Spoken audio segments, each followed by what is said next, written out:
शेरस्टन welcome back to YouTube channel study bun और another videos आपकी simple bonding theory of molecules जो आपकी चल रही है अणुओं के सरल बंधन सिद्धांत जो कि यूनिट 2 आपकी बीएससी फर्स्ट सेमेस्टर केमिस्ट्री की।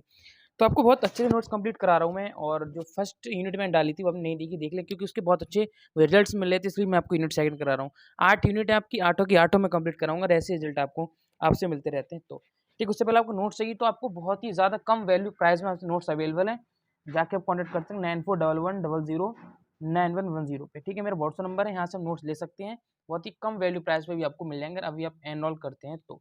ठीक है, तो ये मेरा लेक्चर थर्ड है, और थर्ड लेक्चर में बात करते हैं। इससे पहले आप चैनल को सब्सक्राइब नहीं किया, सब्सक्राइब कर दें, क्योंकि ऐसी important video BSc first semester की केमिस्ट्री, फिजिक्स और सभी सब्जेक्ट्स की मैं यहाँ पे अपलोड करता हूँ। प्ले लिस्ट आप जरूर चेकआउट कर लीजिए। सो स्टार्टिंग करते हैं। तो हमारी बीवीटी चल रही थी, जो कि बहुत इंपॉर्टेंट टॉपिक था। मैंने आपको बताया था कि लॉन्ग क्वेश्चन काफी बार पूछा जाता है। एक नेक्स्ट टॉपिक जो आपको मैं कराने वाला हूँ वो भी आपका मोस्ट इंपोर्टेंट है। ये इंपोर्टेंट है, वो वाला मोस्ट इंपोर्टेंट है, जो कि होगा हाइब्रिडाइजेशन। अब कुछ लोग बोलते हैं सर आप लॉन्ग वीडियो क्यों नहीं बनाते। मैं एक टॉपिक को एक ही वीडियो बनाता हूँ, जिससे आपको टॉप वीडियो को कंप्लीट करते ही मजा आएगा और पढ़ते हुए भी मजा आएगा। ठीक है, स्टार्टिंग करते हैं। तो लिमिटेशन ऑफ बीवीटी, बीवीटी की सीमा को पढ़ते हैं क्या होता है। तो अधिकांश कोवेलेंट कंपाउंड्स की ज्योमेट्री तथा उनके निर्माण को बीवीटी के द्वारा सफलतापूर्वक स्पष्ट किया सकता है। तो बीवीटी में एक थ्योरी किस पे थी, वैलेंस बॉन्ड थ्योरी। इसका मतलब होता है कि बॉन्डिंग के ऊपर हम कितना कुछ कर पा रहे हैं, कितना हमने सीखा है, कितना हम पता लगा सकते हैं।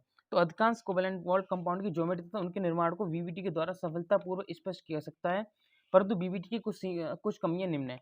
इसमें कुछ कमियां थी, क्या थी।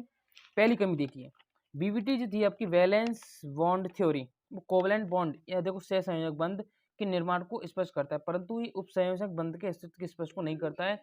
जबकि उपसहसंयोजक बंध कोवलेंट बॉन्ड का एक ही विशेष रूप है, जो दो परमाणु में से किसी एक परमाणु की इलेक्ट्रॉन साझेदारी से प्राप्त होता है।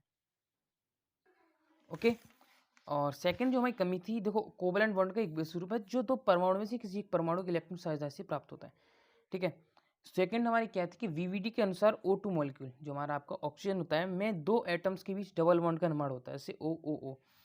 लेकिन इसमें जो आपके ये क्या इलेक्ट्रॉन दिख, आपको ये पेयर्ड इलेक्ट्रॉन दिख रहे हैं, इसमें ये जो दो डबल बॉन्ड बनाए आपके पेयर्ड इलेक्ट्रॉन है। ठीक है, तो इसकी जो O2 की आगे समझते हैं, आगे आपको समझाता हूँ कि इसमें क्या कमी दिखी। पहले में कमी ये थी हमारी कि यहाँ पे उपसंयोजन बंध। उपसंयोजन क्या होता है, जो जैसे हमने कोई भी मॉलिक्यूल किया, जैसे मैंने H और प्लस Cl से मैंने आपको HCl बना दिया, HCl, तो ये तो हमारा कोवेलेंट बॉन्ड हो गया।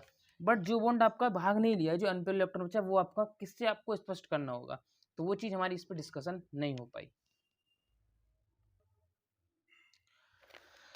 इससे स्पष्ट होता है कि O2 मॉलिक्यूल में एक भी अनपेयर इलेक्ट्रॉन नहीं है, अतः वीवीटी के अनुसार O2 मॉलिक्यूल को प्रतिचुंबकीय होना चाहिए। तो वीवीटी के अनुसार क्या है, प्रतिचुंबकीय और अनुचुंबकीय दो चीज़ होती हैं। अगर किसी में अनपेयर इलेक्ट्रॉन नहीं है तो आपका क्या होगा, प्रतिचुंबकीय होगा। क्या होगा, प्रतिचुंबकीय।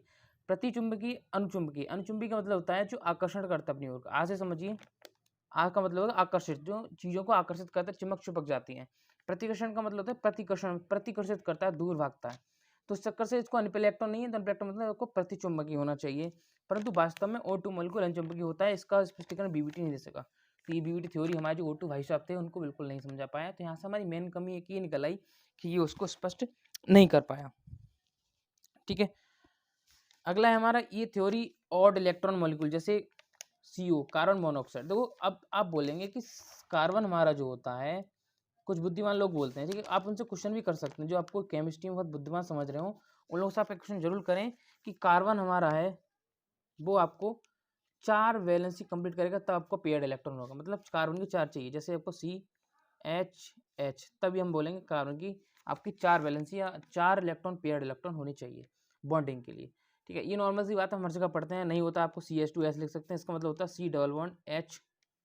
ठीक है, डबल बॉन्ड H, लेकिन 4 तो डबल बॉन्ड H पूरी कर रहा है।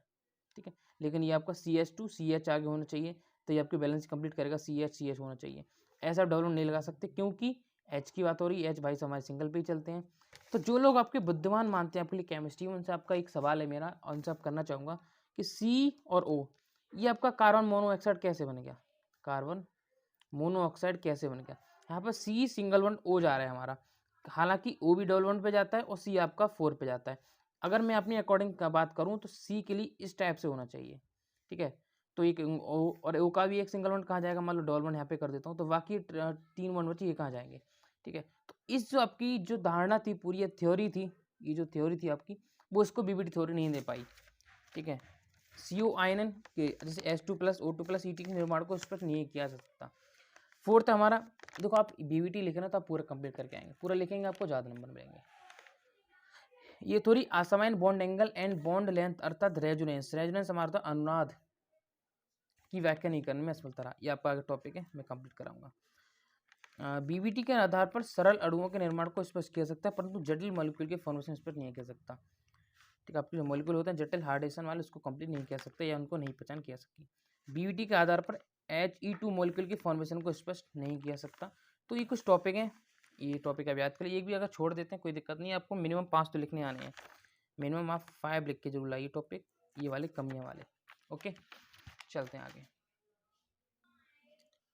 अलग है हमारा सह संयोजक बंध का दिशात्मक गुण, मतलब directional properties of covalent bond, मतलब directional properties of covalent bond, सह संयोजक बंध का दिशात्मक गुण। ये जो है वो अलग से थोड़ा टॉपिक हटके, ये थोड़ा आपको शॉर्ट बाय शॉर्ट काफ़ी बार पूछा, इसलिए मैंने सोचा मैं करा दूं आपके लिए। तो कोवेलेंट बॉन्ड की डायरेक्शन संयोजन करने वाले एटम ऑर्बिटल्स की डायरेक्शन पर निर्भर करते हैं तथा परमाणु कक्षक 4 प्रकार के होते हैं। ये आपने पढ़ा होगा, S orbital, P orbital, D orbital, F orbital. ये सिर्फ आपको थोड़ा सा इसको समझना है। ठीक है, क्योंकि मैंने आपको स्टार्टिंग लेक्चर 1 में करा दिया था ना S P D F orbital के बारे में, तो वहीं से आप कर लीजिए, कोई दिक्कत नहीं है। सिर्फ हल्की याद रखिए कि जो कोवेलेंट बॉन्ड होते हैं उसकी डायरेक्शन जो है एटम की ऑर्बिटल्स की डायरेक्शन पर निर्भर करती है। तो एटम की ऑर्बिटल्स की डायरेक्शन जैसे S है आपका, ठीक है, तो इस टाइप से आपने देखे होंगे मॉलिक्यूल हमारे संयुक्त रहते हैं। जैसे ये आपका S हो गया, ये आपका P हो गया, ये आपका D हो गया, आपका F हो गया। ठीक है, तो एटम्स ऑर्बिटल की संयोजन 2 प्रकार का होता है। ठीक, एटम्स की जो आपकी ऑर्बिटल्स का उसका संयोजन 2 प्रकार का होता है। एक होता है लीनियर ओवरलैपिंग, तो ये आपका इंपॉर्टेंट टॉपिक है, ये आपकी शॉर्ट में काफ़ी बार पूछा जाता है। लीनियर ओवरलैपिंग इसको बोलते हैं रेखीय अतिव्यापन। तो अतिव्यापन का मतलब क्या होता है, जैसे मान लो मैं हूँ, ठीक है, ये मैं हूँ, ये आपको मान लो कोई बच्चा है A, और ये आप B बच्चा है, मतलब आप अपने दोस्त के साथ हैं और आप गए पिज़्ज़ा खाने। कहाँ गए? पिज़्ज़ा खाने। आप गए पिज़्ज़ा खाने। पिज़्ज़ा आपको पता पड़ रहा है भाई साहब 149 का पिज़्ज़ा है। कितना है? 149 का पिज़्ज़ा है। कितने का है? लेकिन आपके पास कितने हैं? 100 रुपये हैं और इनके पास 50 रुपये हैं। तो तुम दोनों ने क्या कर लिया? अतिव्यापन कर लिया कि भाई हमने 100 + 50 दोनों आपस में मिला लिया, अब हम 149 का पिज़्ज़ा खरीद लेंगे। तो वही हमारा क्या होगा? अतिव्यापन हो गया। तो इन दोनों ने क्या कर लिया? अतिव्यापन कर लिया। तो वही चीज़ हमारे यहाँ पर है। तो जब 2 एटम्स की परमाणु कक्षकें, यहाँ पर A और B थे, यहाँ पर हमारी परमाणु कक्षकें हैं, समान अक्ष पर ओवरलैप करती हैं। समान अक्ष का मतलब हो गया जैसे आपसे पिज़्ज़ा ही खाना है। अब जैसे कुछ दोस्त होते हैं हरामी टाइप, वो क्या करते हैं 100 + 50 150 हो गए, 100 + 50 150 बना लिए, लेकिन हमारा मकसद क्या था? आपका मकसद था पिज़्ज़ा खाना। लेकिन कुछ लोग हरामी टाइप होते हैं ना, वो क्या बोलेंगे सब क्वार्टर ले लेते हैं। ठीक है, तो वही चीज़ हमारी बन जाती है। कुछ लोग समझ जाइए आप, तो हमारी एक डायरेक्शन में नहीं चलते, डायरेक्शन हमारी चेंज कर देते हैं। तो उसे उस समान पर अक्ष ओवरलैप करते हैं, उसे लीनियर ओवरलैपिंग करते हैं। क्या करते हैं? लीनियर ओवरलैपिंग, जो आपकी एक अक्ष पर कर रही है। तो लीनियर ओवरलैपिंग के फलस्वरूप बॉन्ड का फॉर्मेशन होता तथा इसे एंड टू एंड ओवरलैपिंग भी कहते हैं। याद रखिए topic, end to end overlapping भी कहते हैं। ये निम्न प्रकार का होता है, समझते हैं आगे। ठीक है, तो पहला है हमारा SS overlapping. SS overlapping, S मैंने आपको ऑर्बिटल के बारे में समझाया था, तो वही हमारी S ऑर्बिटल हो गई है। तो SS ओवरलैपिंग क्या होता है? तो जब 2 परमाणु की S कक्षकें आपस में ओवरलैपिंग करती हैं तो इसे SS ओवरलैपिंग कहते हैं। इसका मतलब हो गया कि दोनों भाई है भैया, ये हमारे क्या दोनों भैया भैया हैं। S और P और DF नहीं मिल रहे हैं, समान अक्ष की कक्षकें हैं, वो हमें ओवरलैपिंग कर रही हैं, हम आपस में संयोजित हो रही हैं कि भैया भैया ने 2 रोटी लेकर आधा आधा कर लिए, खा लिया। ऐसे हमने क्या किया, एक आपका S ये है और ये आपके एक S ये, दोनों ने मिक्स करके हमारे SS ऑर्बिटल बना लिया। क्या बना लिया? SS ओवरलैपिंग कर लिया, SS ओवरलैपिंग। ठीक है, देखिए हमने ऐसी है दोनों ओवरलैपिंग, और जो मैंने आपको दर्शाता है वही ओवरलैपिंग होता है। इसको आपको तो डार्क से शो करना है, ये जो लाइनिंग है इसको आपको डार्क से शो करना है। और चाहे तो आप सिग्मा बॉन्ड जो बनता है या सिग्मा आपको बॉन्ड बनाते हैं वो भी आप शो कर सकते हैं, वरना इसको ना करें फिर भी कोई दिक्कत नहीं है। आप थोड़ा केमिस्ट्री हायर पढ़ रहे हैं, मतलब BSc फर्स्ट सेमेस्टर में पढ़ रहे हैं, 12th क्लास में नहीं, तो मैंने सोचा यार थोड़ा दिमाग लगाओ, क्योंकि आप टीचर को इंप्रेशन बहुत जरूरी होता है यार इस क्लास में आके। एग्जाम्पल में लिखेंगे जैसे H2 मॉलिक्यूल का निर्माण 2 S परमाणु कक्षकों में लीनियर ओवरलैपिंग से होता है। ठीक है, H2 मॉलिक्यूल जो आपका होता है वो कैसे बनता है? H+H, तो वहाँ में क्या लीनियर ओवरलैपिंग होती है, तब हमारे भाई साहब जाके H2 मिलते हैं, H+H जाके मिलती है, तब हमारे भाई साहब H2 मिलते हैं, याद रखिए बात के लिए। ठीक है, तो यार रिक्वेस्ट आपसे यार, कमेंट तो यार नहीं करते हो, प्लीज़ आपसे कमेंट कर दो यार। कमेंट से यार पता क्या है, एक जज्बा मिलता है। जज्बा मतलब जुनून, समझ गए। पीपी ओवरलैपिंग, पीपी ओवरलैपिंग हमारी सेम है, दोनों भैया हैं। जब दो परमाणु की पी परमाणु कक्ष के समान अक्ष पर ओवरलैपिंग करती हैं तो इसे पी ओवरलैपिंग कहते हैं। 2px हमने इसकी सिर्फ डायरेक्शन को शो कर दिया 2px से, हमारे चाहे तो पीपी लिख सकते हैं, कोई दिक्कत नहीं, और हमारा पीपी ओवरलैपिंग बन गया। ये आपको फिगर शो करना जरूरी है, क्योंकि यार फिगर शो नहीं करोगे तो पता क्या चलेगा। ठीक है, ऐसे हम अगर एग्जाम्पल Cl2 मॉलिक्यूल, जब Cl मिल गया ना, Cl प्लस Cl आप जोड़ के लिख देते हो Cl2, ऐसे नहीं लिख सकते Cl2 इसे आप बोलेंगे half Cl2 plus half Cl2, तब जाके Cl2 बनेगा, याद रखिए। वरना कुछ होते हैं बस उन्हें पता आया जैसे 2 + 2 4 होता है, लेकिन ऐसा केमिस्ट्री नहीं होता है भैया, बिल्कुल अलग है जी। तो एग्जाम्पल में Cl2 मॉलिक्यूल का निर्माण पीपी ओवरलैपिंग द्वारा होता है, याद रखिए। ओके, अब इसको पेज को हटा देता हूँ, थोड़ा ऐसे समझ लीजिए, थोड़ा साइलेंट होके। ओके, तो लेटरल ओवरलैपिंग, लेटरल का मतलब देखो आपने कई बार पढ़ा होगा, लेटरल एंट्री। लेटरल मतलब सीधी, बिल्कुल सीधी एंट्री ले रहे हैं हम। हमारे पापा विधायक हैं, हमने सीधी जाके लेटरल एंट्री ले ली कॉलेज में, ठीक है। तो लेटरल ओवरलैपिंग पार्श्व अतिव्यापन बोलते हैं हिंदी में इसको, जब दो परमाणु की परमाणु कक्ष के अक्ष के समांतर, ये समांतर मतलब एक समान, बिल्कुल समान दिशा में ऊपर व नीचे संयोजन करती हैं, तो इसे लेटरल ओवरलैपिंग कहते हैं। लेटरल ओवरलैपिंग एक प्रकार की होती है, ये भैया सिर्फ एक ही है, क्योंकि उन्होंने देखा है कि भाई हमें होशियार या हमें गुस्से वाले, हम सिर्फ एक ही ओवरलैपिंग करेंगे, वो भी हमारी सीधी करेंगे, तो वो हमारा हो गया पीपी ओवरलैपिंग। तो जब दो परमाणु की परमाणु कक्ष के अक्ष के समांतर ओवरलैपिंग करते हैं तो इसे पीपी ओवरलैपिंग बोलते हैं। ये अभी यार देखो यार क्या है, ये आपका शॉर्ट में काफ़ी यार पूछाती है, लॉन्ग में नहीं आएगा, ये आपका शॉर्ट में आएगा। जो मैं आगे आपको कराऊंगा ना नेक्स्ट टॉपिक इंपॉर्टेंट, वो यार बहुत इंपॉर्टेंट, उसको मिस मत करना बिल्कुल यार। लेक्चर 4 जो बिल्कुल मिस मत करना, बहुत इंपॉर्टेंट है, याद रखिए। तो पीपी ओवरलैपिंग जब दो परमाणु परमाणु कक्ष करती हैं, हमने देखो पी वाई से एक ले लिए, पी वाई से ले लिए और आपस में ओवरलैप करा दिया। ये आपको हल्का डार्क कर देना है, जिससे पता चले कि दोनों ने सब रुपए इकट्ठे किए हैं। पापा को बता रहे हैं ना घर से, आप 100 मिनट डाले थे, 50 मिनट दोस्त ने डाले थे, तब हम जाके हमने पिज़्ज़ा खाया, तो वही तो हमें दिखाना है। तो ऐसे हम क्या इसको दिखाते हैं, तुम्हारा क्या होगा, पीपी ओवरलैप हो गया ये।